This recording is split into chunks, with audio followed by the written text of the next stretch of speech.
गद्दारी के पर्चे काटे, उनको उल्टा लटकाए। एडीसी दियामर फयाज अहमद और शाही साहब को उल्टा लटकाए, और जो दूसरा सियासतदान और खुफिया अफसर है उनको भी उल्टा लटकाए। बहुत सारी डिप्टी कमिश्नर साहिबान के मेहनत को एक डिप्टी कमिश्नर दियामर फयाज अहमद ने मेलामिट कर दिया है। दियामर के माँ बहनों की इज्जतों का पैमाली का इजाजत नहीं दिया जा सकता। वो पहाड़ों में बैठे हुए, पाला हो गया शेरों में होते, चाटी छुप के बैठे हुए हैं और उसको क्लीन स्वीप करना चाहिए। हमने डिमांड किया हमशा रियासत से। मैं बेहद मशकूर हूँ आप सब दोस्तों का। इंतहाई अहम इशू पर आज प्रेस कॉन्फ्रेंस करना है। हमारे 4 बहादुर ने वो काम कर दिया है जो दुश्मन ने पिछले एक अरसे से नहीं कर सके थे। इंडियन खुफिया एजेंसी रा और दूसरे हमारे दुश्मन मुल्क के एजेंसियां मोसाद, CIA, ATC, ये तमाम एजेंसियां नहीं चाहती थी कि दियामर बादशाह डैम पाया तकमील तक पहुंचे।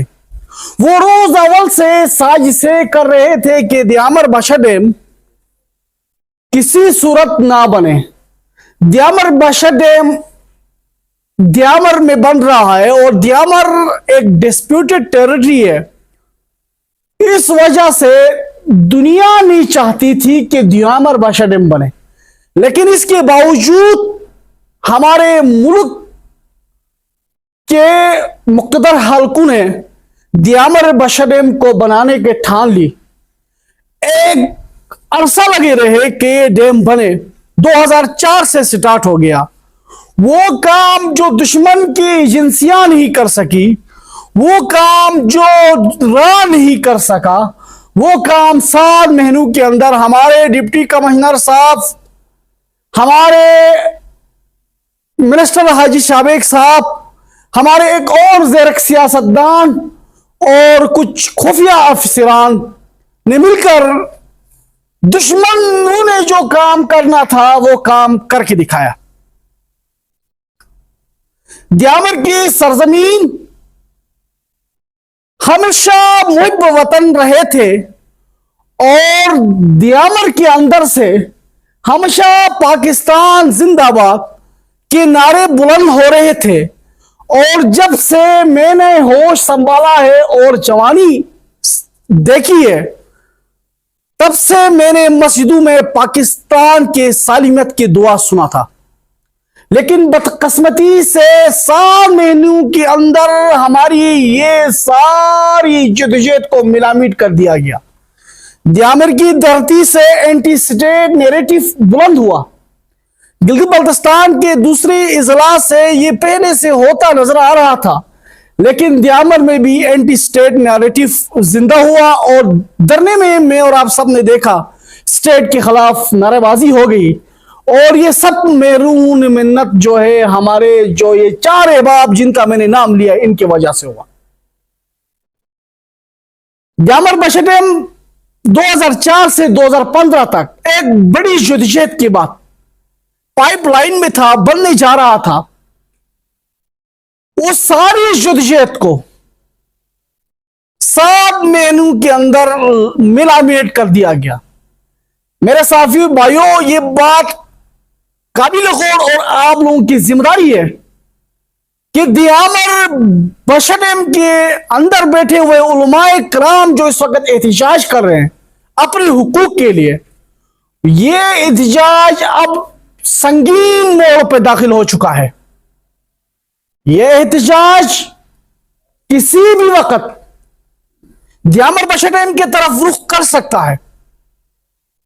अगर एहतजाज को बरवकत फयाज अहमद को साइड लाइन लगा के कोई जिम्मेदार लोगों को, सिंसियर और स्टेट सीरियस लोगों को बिठाकर उलमाए दियामर के साथ इन मामलात का हल करना नायत ही अहम जरूरत है। अगर खुदा न खवास्ता उलमाए दियामर बादशाह डैम की तरफ रुख करते हैं तो इस बात से इनकारी नहीं की जा सकती है कि वहां पर अगर मामूली तरह कलामी हो तो वहां संगीन हालात पैदा होंगे। एक बात से तो हम इनकार नहीं कर सकते कि दियामर के पहाड़ों में कुछ ऐसे लोग मौजूद हैं जिन्होंने पहले भी शर पसंद सरगर्मियां की, दहशतगर्दी की। अगर खुदा न ख्वास्ता, अगर अल्लाह न करे वहां पर भी कुछ गोलियां चली तो दुश्मनों को पूरा मौका मिलेगा, फिर चाइनीज बोरी बिस्तरा बांधकर दियामर बशरम के साइड छोड़कर चले जाएंगे। फिर इस मुल्क का जो सबसे अहम जरूरत है दियामर बशरम, वो मिलामेट हो जाएगा। जो काम दुश्मनों ने नहीं कर सके वो काम अपनी जाती मुफादात की खातिर फियाज अहमद साहब, हाजी शाबेक साहब ने करके दिखाया। कुरान पे हाथ जब उलमा ने रखा था उससे पहले तक तो ये लोग मुतमईन थे, कुरान पे हाथ रखने से पहले तक तो ये लोग मुतमईन थे कि ये लोग हमारे कंट्रोल में आएंगे, हम अपने इशारों पे नचवाएंगे और वाबरा को ब्लैकमेल करके अपने मजमूम इरादों का तकमील करेंगे। जब उलमाए दियामर ने कुरान शरीफ पे हाथ रखा और अपनी हुकूक के लिए मर मिटने का ऐलान किया, तब गेंद उनकी जेब से निकल करके कहीं और चली गई। मैं इस प्रेस कॉन्फ्रेंस के जरिए स्टेट को बावर कराना चाहता हूं, स्टेट को बताना चाहता हूं, खुदारा सीरियस होकर इन मामलात का हल निकाले। अगर खुदा न ख्वास्ता अगर ऐसा सोचा जाता है तो कुछ उल्टा होने जा रहा है। 40 दिन का लंबा सफर तय करने वाला यह धरना पहले से काफी से ज्यादा मजबूत है। गिलगित बल्तिस्तान का बच्चा बच्चा अब मुतासिरीन दियामर बशरम के साथ है और गिलगित बल्तिस्तान का बच्चा बच्चा चाहता है कि मुतासिरीन को उनका हक मिले। लेकिन जो मुझे नजर आ रहा है वो स्टेट को भी नजर आ रहा है, वो हर जी शऊर को नजर आ रहा है। यहां कुछ और होने जा रहा है, यहां मुझे कुछ और दिखाई दे रहा है। यहां पर अगर खुदा ने ख्वास्ता कुछ हालात खराब हो जाते हैं तो मेरे दियामर के माऊ बहनों की इज्जत दांव पे नजर आ रही है। अगर कोई ऑपरेशन हो जाता है तो कोई महफूज नहीं रहेगा, किसी का इज्जत महफूज नहीं रहेगी। इस वक्त पूरा मुल्क में अफरा तफरी मची हुई है, पूरा पाकिस्तान में अफरा तफरी मची हुई है। बलूचिस्तान के अंदर जो है बेले दहशतगर्दी कर रहा है, केपीके में टीडीपी दहशतगर्दी कर रहा है। और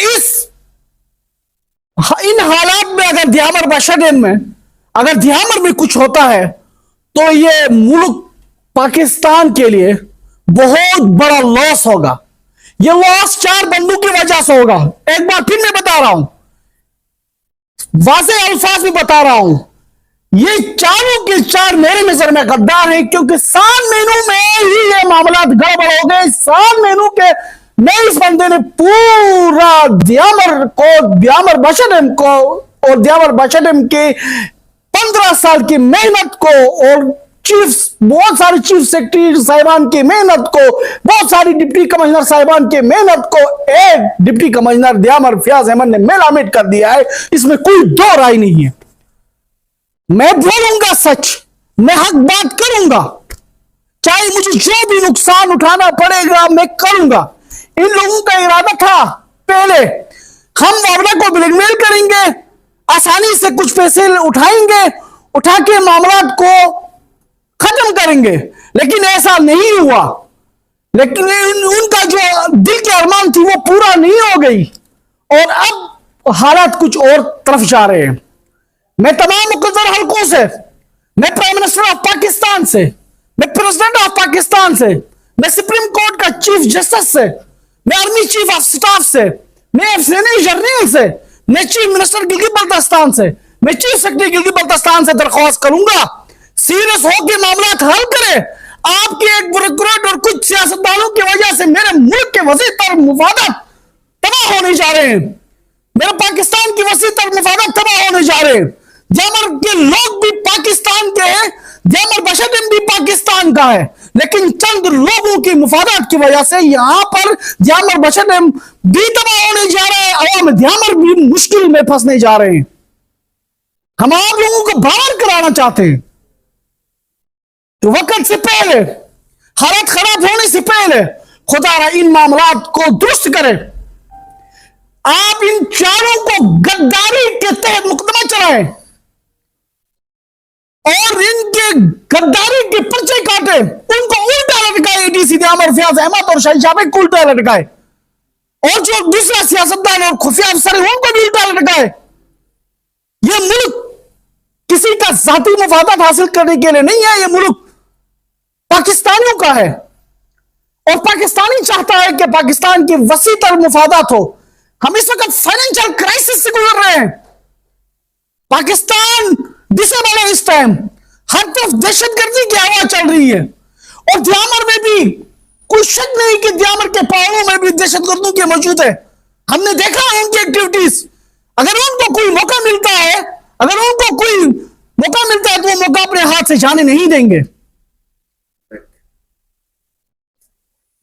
तो पाकिस्तान इस वक्त मुश्किल से गुजर रहा है, हर तरफ दहशतगर्दी है, तो अब दियामर में भी किसी दहशतगर्दी के वाकया का दोबारा होने का इजाजत नहीं दिया जा सकता। दियामर के मां बहनों की इज्जतों का पैमाली का इजाजत नहीं दिया जा सकता। एक बात और मैं याद दिलाऊं तमाम मुक़र्रर हल्कों को कि 40 दिन इस धरने के हो गए हैं। ईद के बाद हो सकता है कि ये धरने वाले दियामर बशटिम की तरफ जाएं।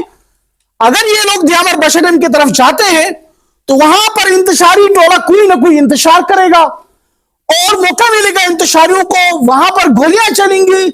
अगर गोलियां चली तो दियामर बशटिम से चाइनीज चले जाएंगे, दियामर बशटिम पेंडिंग में जाएगा और पेंडिंग में जाने का नतीजा यह होगा कि जो राह चाहता था वो पूरा होगा, जो मोसाद चाहता था वो पूरा होगा, जो अमेरिका चाहता था वो पूरा होगा। मेरे पाकिस्तानियों और मेरे बल्तिस्तान के शेरियों, ये इंटरनेशनल गेम बन चुकी है, अभी बैनुल-अक़वामी गेम बन चुकी है। अमेरिका में बैठ के अमेरिका का मुफाद हासिल हो रहा है दियामर बशटिम का काम रुक कर, राह और मोसाद इंडिया में बैठकर उनका मुफाद हासिल हो रहा है और सोहरतकार अलाकार यहां के मुकामी लोग होंगे, यहां का मुकामी ऑफिसर हो गया, यहां का मुकामी सियासतदान अलाकार हो गया। जो राह चाहता था, जो मोसाद चाहता था, जो इसराइल चाहती थी, आज वो पूरा हो गया। अब भी वक्त है, होश का नाखून ले, इन मामलात को हल करें। शुक्रिया। अच्छा, वसीतर मुफादात के लिए बनने बहुत अहम है, प्रोजेक्ट है दियामर बशटिम में का प्रोजेक्ट ऐसा है कि पाकिस्तान का शहर रख हैं आप इस प्रोजेक्ट को। डीसी दियामर जब से दियामर में गया है, दियामर में हालात डिसेबल हो गए, दियामर में हालात डिसेबल हो गए। आज हालात कैसे हैं मैं और आपको पता है। 40 दिन से दियामर के तमाम लोग एहतजाज धरने पे बैठे हुए, और वो धरना सिर्फ दियामर तक महदूद नहीं रहा है, उस धरने की हमायत नगर को भी हासिल है, उस धरने की हमायत बल्तिस्तान का भी हासिल है, इस धरने को हमायत गिलगित के शहरियों का भी हासिल है, इस धरने के हमायत गिलगित बल्तिस्तान के बच्चा बच्चा इस धरने का हमायत करता है। और ये धरना के आड़ में कुछ गड़बड़ भी हो सकती है, हमें उसके लिए भी अलर्ट रहना है, हमें उसके लिए भी अलर्ट रहना है। और ये सारे काम डिप्टी कमिश्नर दियामर के सर हैं और शाहीन शाबेग साहब के सर हैं। जब तक कुरान पे हाथ नहीं रखा था तो उनके कुछ अलाकार, उनके कुछ एजेंट्स जो इस धरने में अंदर मौजूद थे। जब कुरान पे हाथ रखवाया गया, कुरान शरीफ पे हाथ रखवाया गया, उनके सारे एजेंट वहां धरे के धरे रह गए और मामला कुछ और तरफ चले गए। अच्छा मुबशिर साहब, आप शुरू में कह रहे स्टेट, बेसिकली स्टेट है क्या? और जो आप बंदों का, आप 4 बंदों का नाम ले रहे हैं, ये अगर देखा जाए आपके जो शौल्य आपने तारुफ का स्टेट का, तो स्टेट के ही अपने बंदे हैं, तो आखिर गिला किससे कर रहे हैं? आप यही चाहते हैं कि डीसी दियामर पे यहाँ से फिर तबादला किया जाए? नहीं भाईजान, तबादला तो कोई सजा नहीं है। इन्वेस्टिगेशन भी जाए, बड़ी टीम बिठाए, बहुत बड़ी तहकीकाती टीम बिठाई, जो राह चाहती थी, जो मोसाद चाहती थी, जो इसराइल चाहती थी, जो इंडिया चाहता था, वो हो रहा है। ये सब तो हमारे दियामर बशटिम न बने कौन चाहता था? आपको भी पता है।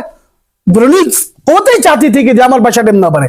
अगर मुकामी कोई बंदा सौलतकार बन जाता है, मुकामी बंदा कोई अपनी जाती मफादात की वजह से इस्तेमाल हो जाता है, जब खेल उसके हाथ से निकल जाती है तो स्टेट को बाज़ औक़ात अपना ही बंदे को भी उल्टा लटकाना चाहिए और स्टेट लटकाएगी। और ये वो पहाड़ों में बैठे हुए, पाला हो गया तो शहरों में होते, चाय छुप के बैठे हुए हैं और उसको क्लीन स्वीप करना चाहिए। हमने डिमांड किया हमेशा रियासत से, रियासती इदारों से, हमने अपनी इस्टेब्लिशमेंट से, हमने अपनी पुलिस से, गिरफ्तार करो, इनको खत्म करो। ये खतरे की गिनती है दियामर के लिए, पूरी गिलगित बल्तिस्तान के लिए खतरे की गिनती है यार। एक रियासत में दो रियासत नहीं चल सकती। एक रियासत की एक आर्मी बर्दाश्त की जा सकती है जो रियासत की आर्मी होती है। 7 लोगों का क्या काम जो हथियार उठाकर अपने हथियार के बलबूते पर अपने बात मनवाए। ये रियासत है और रियासत के अंदर एक आर्मी भी है, पुलिस भी है, पूरा सिस्टम है। उनको एक्शन लेकर इन लोगों का कला कमा करना चाहिए।